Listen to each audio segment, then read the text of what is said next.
None to do with sitting in line to blah, blah, blah. Yeah. So, yes, we tried to, but thank you.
Cool.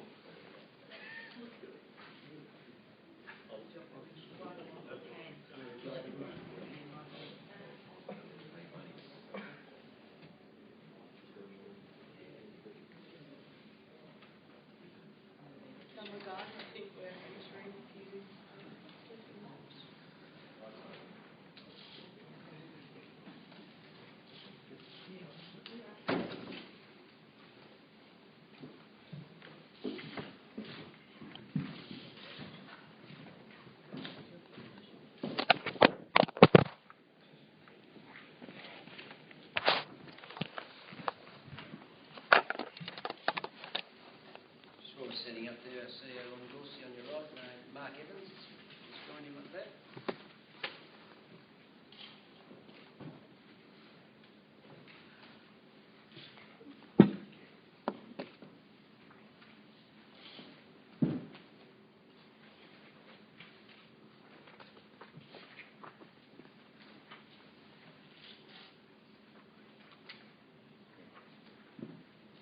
Good morning, and thank you everyone for joining us. It's been a long-held objective of News Limited to divest of its interest in Rugby League and Storm for some time, and focus therefore on running its core business.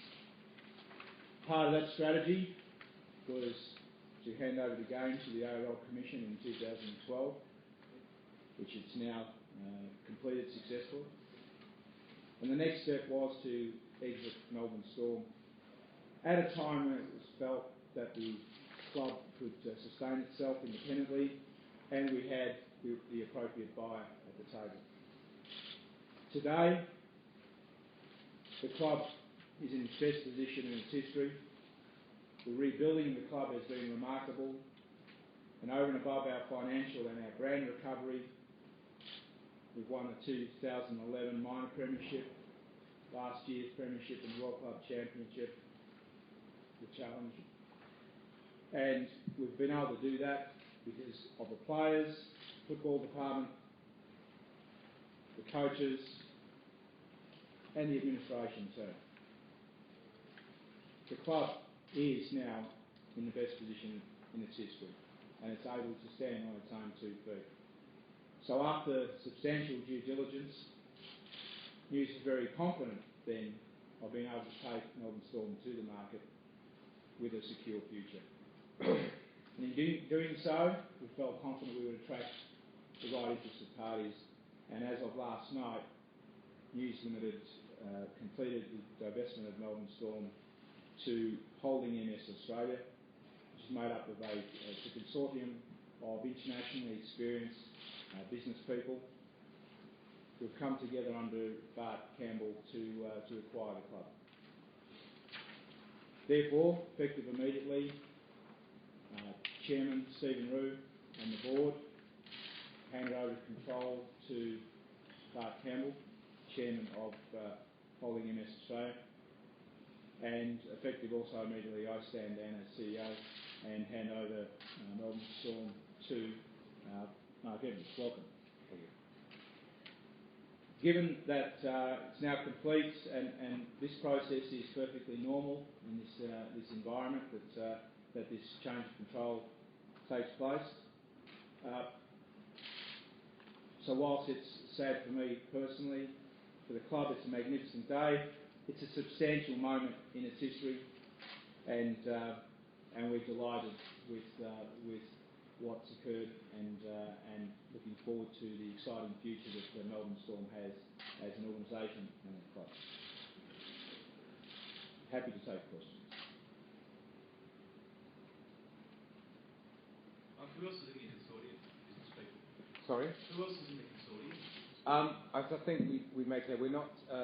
There's no hidden agenda here. The only reason we're not announcing the Holding Storm date is that most of them are actually overseas at the moment, and rather go off sort of half-baked, as it were, and they would like to be actually in Melbourne and to meet people as well. So we thought it best, if you'll bear with us, we announced Bart as the primary shareholder, and myself as the CEO, and the other shareholders, as outlined in the pledge release, who are all based originally from this part of the world, will be introduced and announced formally at a function in Melbourne in about a fortnight's time.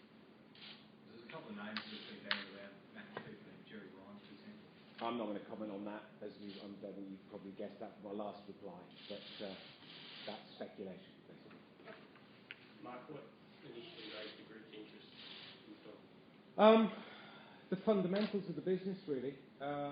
It's terrific. We're in it. It's a terrific facility. It's a one-club town.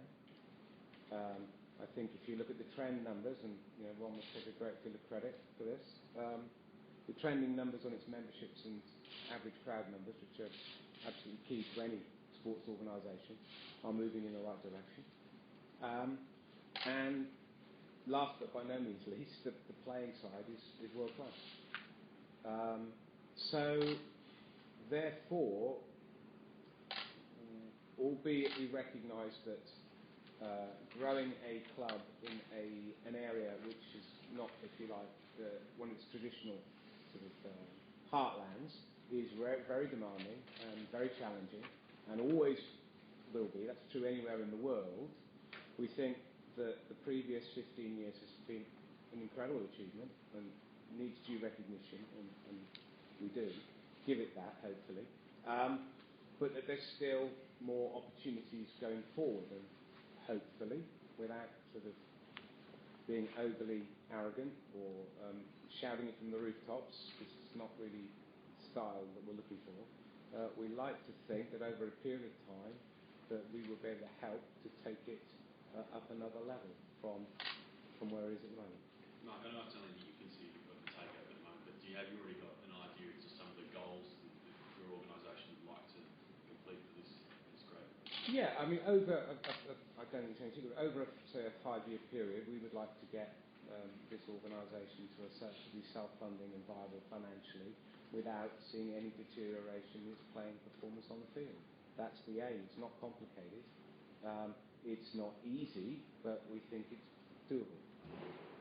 Mark, what were the biggest hurdles in the negotiations? What were the sticking points? That's a really good question. It's been going on a while. I must give due recognition to News. I think they've been absolutely what you would expect. Tough,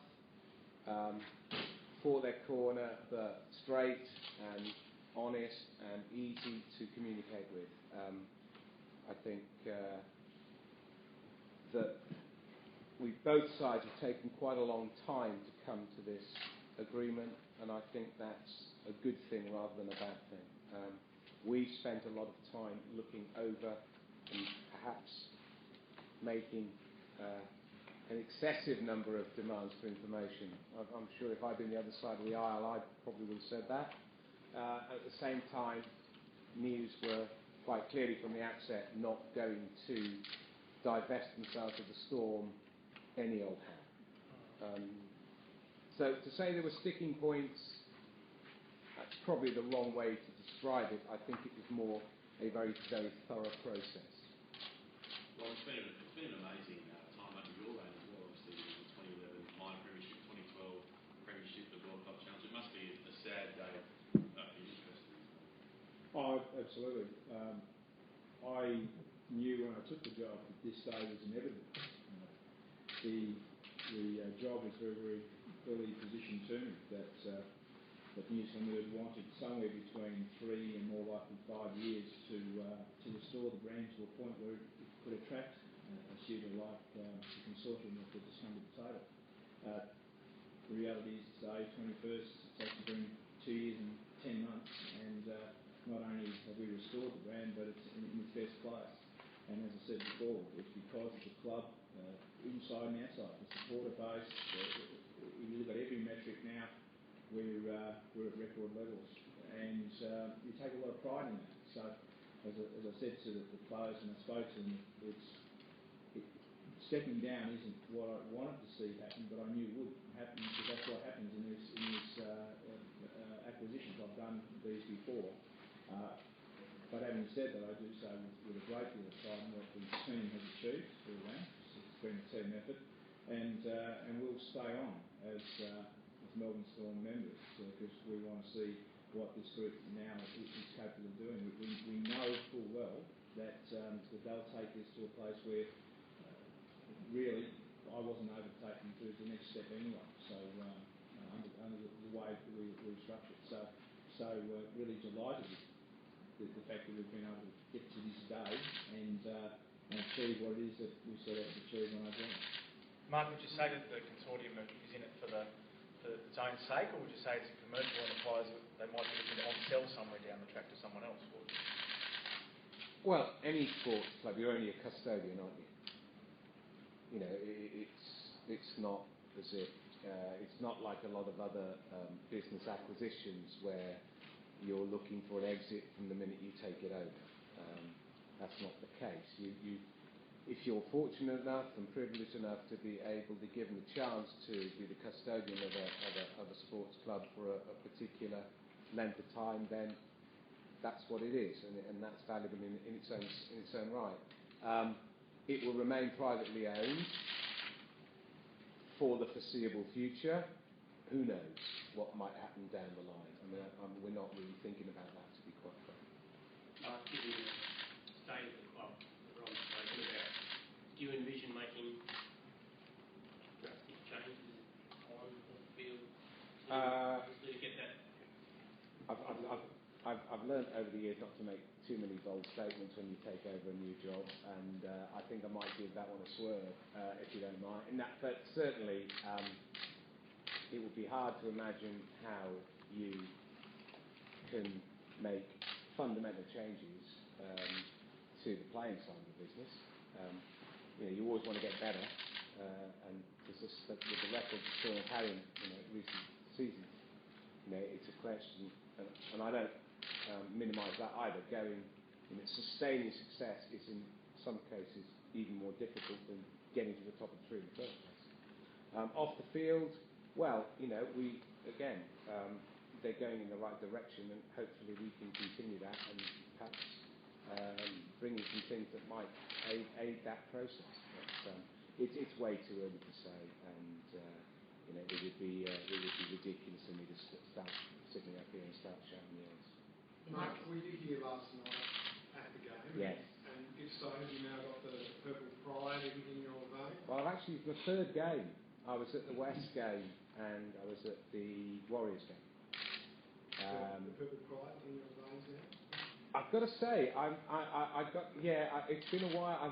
My last full-time exec role of the club was 2 years ago, and I've been running my own consultancy shop since then. And I did turn to somebody last night when Cooper missed the kick, and I sort of went. I was, like the rest of the crowd, thought we got that. And I said to somebody else, I've forgotten what it was like. It doesn't take long to get back into this, but you do. It's just an emotional thing, isn't it? Sport's emotional, even though you've got to look at it from a business perspective. It's an emotional business, and you do get engaged, and you do form allegiances. And my allegiances to rugby league are now unquestioned to the Storm. It's you can't be part of a place and not be a fan. I'm not saying you have to be a fan when you come in, but you've got to have an emotional commitment to the place, otherwise you can't do it properly. Mark, speaking of the players, how big a priority will it be to re-sign Cameron Smith? I'll leave that up to the playing department, but I would guess that it's a fairly high priority for them, but I'm not going to give a personal view on that. We've got some pretty able people in the playing department who have got a track record of making sound judgments and decisions in terms of recruitment and retention, and I think I'll leave that up to them. It was reported that you're only interested in the takeover if Craig Bellamy remained in charge as coach. Is that the case? I think that might be. I think what you're implying there is would it have been a deal breaker? That's a little bit hypothetical because it didn't happen. I don't know, is the honest answer. It was certainly, it gave us we were very pleased when Craig re-signed. Mark, you talked about having an emotional commitment to the place. With this consortium making up some overseas people and so on, what sort of assurances can you give that the Storm will remain uniquely Melbourne? Is that implying that we might move it? No, I think people of Melbourne have a great affinity to the Storm, and they'll be seeing people coming in and, Well, I think you'll find that once the whole consortium membership is announced, that it's not full of. I'm Welsh, actually. Does that make me a Pom as well? British. Okay, it's British, right? Well, I'm British, and I'm the only Brit. Everybody else is I think, as I say, Australasian, including some people who are. Do you say Melbourneian? Melbourne. Yeah. Okay. Well, some are Melbourne. As a Welshman, do you have an understanding of how tough this sporting market is? You're up against obviously all the rules. I'm very, very well aware of what a tough market Melbourne is, and what a tough market Australia is in terms of sports. But I've come from the London market. I worked that for 11 years as a CEO. We had 14 professional soccer teams in the one city. I'm going to say I'm used to it. I don't want to say that glibly, but I've never worked in the dominant sport in the country. I've never worked in soccer. Not as an executive anyway, but so it's not something I'm unused to. We all know we all know the situation in Melbourne. It's a stronghold of the AFL. But it's a great sporting town, and I think people are very. I've been here on 3 or 4 occasions here in the last few months, and I may be getting this wrong, but my perception was that although clearly it's not got a great tradition of rugby league, people in Melbourne love the Storm. I'm very proud of the Storm, and that ain't nothing. Mark, I'm sure you won't give a specific answer to this, but... I do. I love it when you start like well, that. You can if you like. How expensive is it to buy the world champion in a professional sport? How much money does it cost? No, you're right. I'm not going to give an answer to that. The commercial terms are confidential, and you'd expect that in a transaction of this type. Let's just say that I think both sides feel they've got a fair arrangement. We expect you to ask the question soon. Yeah. Well, I don't expect you to answer it. Ron, you mentioned how 2 years, 10 months, you've built it up to this point. But just wondering how proud are you of how quickly you've been able to restore this club's reputation to the point where, you know, obviously a pretty strong consortium coming into serious money has, you know, this would have been unthinkable back, you know, 2010, 2011, and just, you know, where you've come from at that point to get here. Well, firstly, to answer your question, extremely proud. I remember standing out in front of similar media cauldron the morning of July 21 in 2010, and I remember the media suggesting at the time it was the hardest job in Australia that no one wanted. I looked at it, looked at the club, looked at the players, and on the back of the fact that the players had gone out onto the field and were playing for no points and winning games, so I knew that between that and the investment that News Limited was prepared to continue to place in the club, and the desire for the NRL to have a successful rugby league club in Melbourne, I knew that they were the essential ingredients. All we had to do was put together, as Craig and Frank have done on the field, a strong team off the field. I'm very proud of the team we've been able to put together. I've been very, very proud of the achievements of everyone in the team. And combined with the support we have of Melburnians and those who support Melbourne Storm Australia-wide, we've been able to do things that, in fact, I said to the players and the staff this morning, what was the biggest story in 2010 from a negative perspective became the biggest story in sport from a positive perspective only 2 and a bit years later. And to be here today, knowing full well that we've achieved well ahead of schedule this landmark day, of course I take a lot of pride in that, take a lot of pride in being part of it, and take away the fondest memories that I think I've ever had in my business career. Are you surprised that it's less than 3 years that you've got to this point, from where you started? Not surprised at all. When you have the right ingredients around you, as I've already explained, you shouldn't be surprised with the success that comes your way. You don't make luck, you create an environment that things go your way, and I'd like to think we did that obviously successfully. Ron, what's next for you? I mean, would you like to go back to the core part of the business with News Corporation, or would you like to stay in sports administration? Have you got a bit of a taste for it now and like to continue that? Yeah, I've certainly got a bit of a taste for it, and it's very contagious, I have to say. As I think you have reported over the time I've been in the role, I do like the biggest challenges.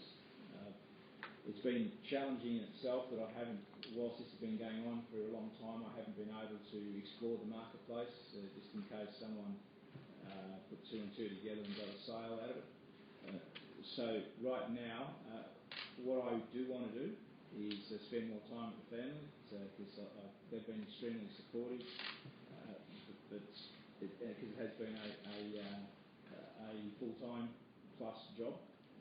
I intend to improve my golf handicap and get out there and play a bit, and then see what else is out there. I deliberately have taken the approach of, in the past, of knowing what I don't want to do, and then work out what it is that's available that I do want to do.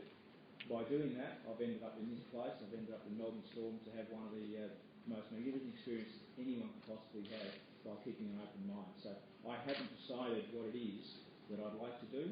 I've just defined what it is that I know that I don't want to do, and we'll see what happens after that.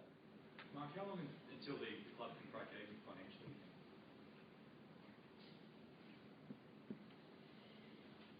Yeah, here's a classic hostage to fortune. I'd like to think within 4 to 5 years. What about membership? I think I might make that 15,000 at the moment. Just a shade shy. Just shy, but I was hoping to actually achieve 15 by this day. And for all the supporters out there who haven't signed up, you've still got a few hours. So please get us there. But when you consider that we were, I think, just over 9,000 when I joined, that's an incredible achievement. So if we can keep that trend going, I'd like to think we can hit 20 before too much longer. The revenue associated with that is up significantly as well. We've already made even though we set an external target of 15,000, we've already achieved our annual revenue number associated with that, and our P&Ls have shown similar improvement. So we're excited about that, but we want to get to 20, which in NRL standings puts us right up there. I mean, we're there now as 15 for a Melbourne-based club. But that's I think we're on track to achieve that. Not to set targets for Mark, but that's certainly what we saw would be our next milestone. Ron, do you now have to take out a membership yourself if you haven't already done so to come to the games? I took out a membership the day I arrived. We're Premier, I should say, which is a premium category. So we're Premier members, and the whole family has 4 seats that were sitting in front of the Crown Lounge where I normally sit, so I could see my family watch the game. I look forward to, from the next home game, of being able to watch the game not in a suit and be with the supporters, sitting in those seats that I've had since and will continue to have going forward, so we can watch the game and cheer on the boys. Have you got a target in mind for membership, no? Over what time frame? What are you thinking? So I looked off the hook, I didn't set a time. You didn't know. I have, yeah, but I think I'll keep that to myself just for a minute. Much as I love to set internal targets in public, I think I'll give that one a swerve. Thanks, folks.